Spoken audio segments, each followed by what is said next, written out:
ग्वालियर शहर में एडवोकेट अनिल मिश्रा की यौम पैदाइश की तकरीब उस वक्त तनाजे का शिकार हो गई जब तकरीब के लिए सड़क पर टेंट लगाने की तैयारी की गई थी।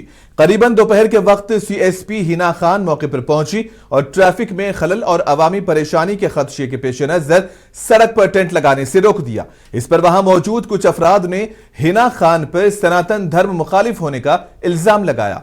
माहौल उस वक्त मजीद कशीदा हो गया जब जेएसआर के नारे लगाए गए और उसके जवाब में सीएसपी हिना खान ने भी जोर से नारे लगाकर यह साबित किया कि इसका मजहब से कोई ताल्लुक नहीं है, जिसकी वीडियो सोशल मीडिया पर तेजी से वायरल हो रही है।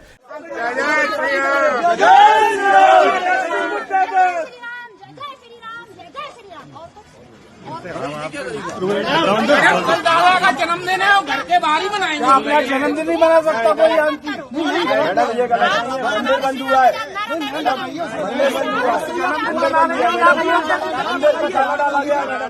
पुलिस इंतजामिया का कहना है कि यह कार्रवाई सिर्फ अवामी जगह पर गैर कानूनी कब्जे को रोकने के लिए की गई थी। इसका किसी मजहब या अकीदे से कोई ताल्लुक नहीं है, जबकि कानून सबके लिए बराबर है।